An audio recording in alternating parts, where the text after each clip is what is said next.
Okay, and we're live. Hi, Walt. What are we going to talk about today? Well, I hope everybody can see this one because this is very serious, and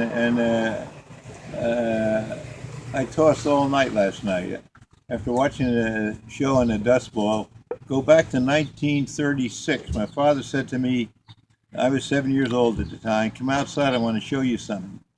And I look up in the sky to the west, and there's a cloud that's coming towards us.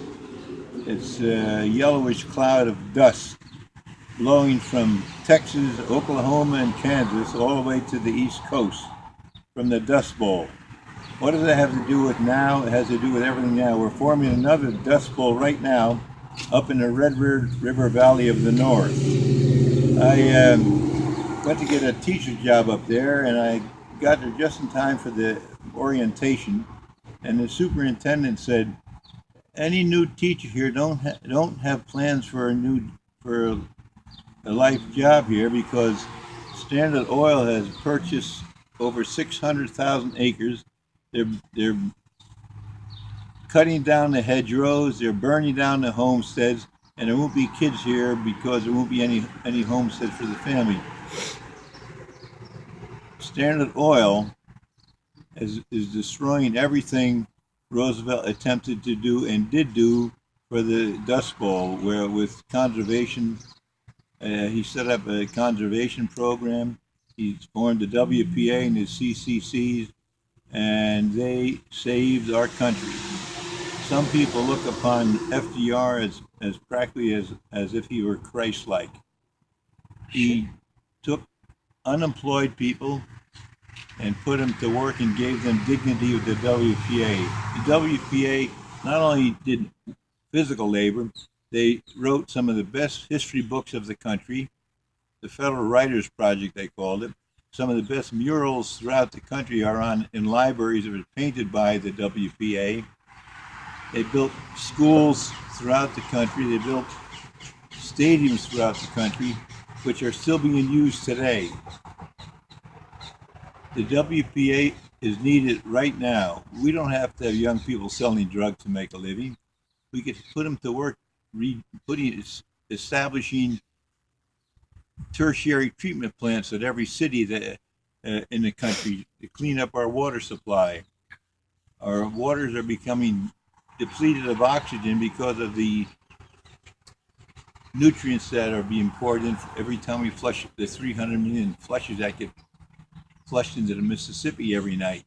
Okay, well, let's get back to the Dust Bowl because I want you to finish that. Okay, now the Red River Valley of the North, they purchased 600,000 acres, Standard Oil did, and at the same time, some multimillionaire from Germany bought $20 million worth of acres up there. The soil up there is so contaminated that you can only grow certain crops in it. It's the pesticides and herbicides are specific to certain crops and certain weeds, and you cannot just take it and grow anything in the soil any longer. When you see Fargo flooding, it's because the soil up there no longer has any spongy. Yeah. It's not spongy any longer. Right. It's dead.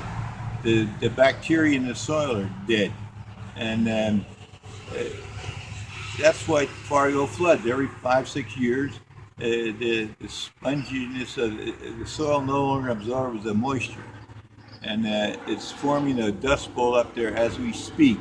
Just a matter of time, and the whole world, of course, is becoming a dust bowl. In Africa, you got 60 million fat goats.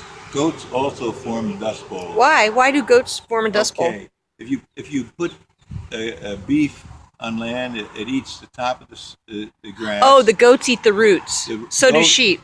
No, sheep don't eat the roots. Sheep eat down to the roots. Okay. And there's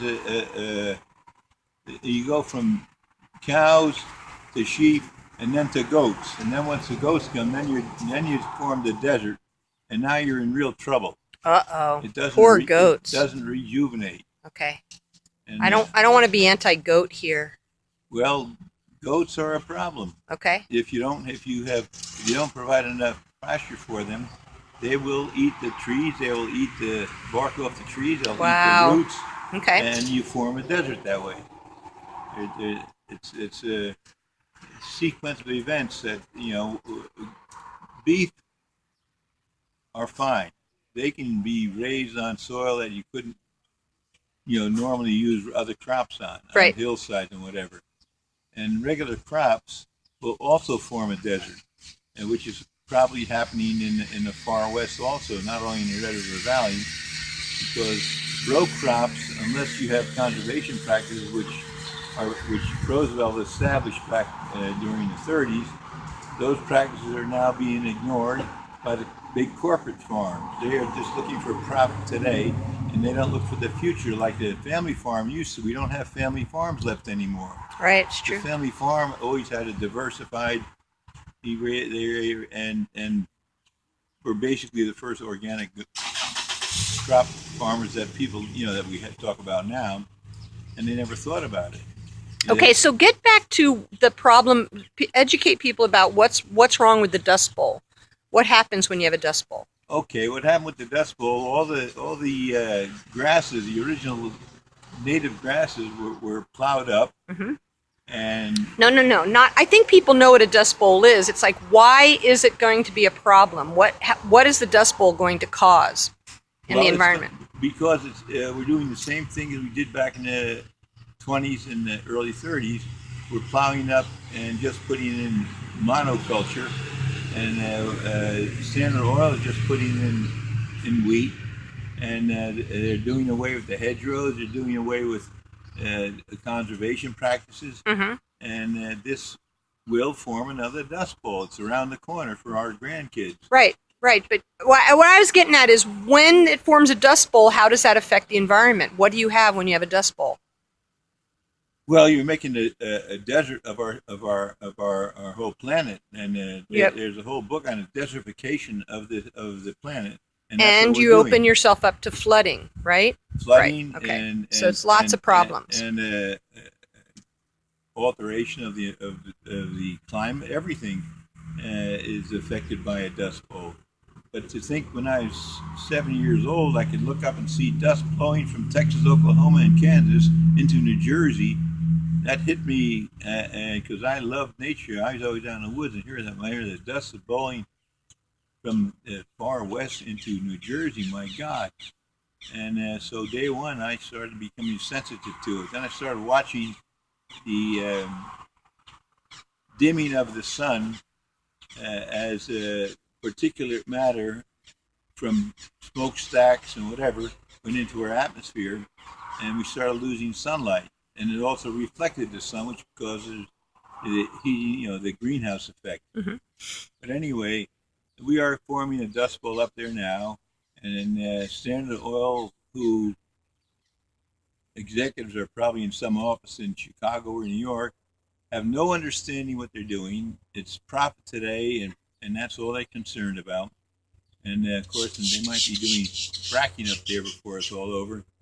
And of course, fracking is a horrible thing, which involves. Okay, we'll get into fracking in the next Okay. video. Okay, so is that it? Can we? Well, I want to impress everybody that unless we change our agricultural practices back to what Roosevelt had established with the conservation and conservation practices in terms of agriculture, rather than what they were doing now at the corporate monoculture. The monoculture means you're raising one crop. When that crop fails, you're in trouble. Right. The small family farms had diversified crops, and they took care of the soil because they did it for their children. They were concerned about the future. The corporations farms are not concerned about that at all. Yeah. They are concerned about profit today. They don't have any understanding of the bacteria, the need for the bacteria in the soil to Sure. stay alive. When Sure. you put the nitrogen on the soil, it in fact inhibits the nitrogen fixing bacteria that are needed to fix nitrogen from the atmosphere. Right. Okay, we'll get into Self-destruct. that in the next video too. Okay? Okay. Okay.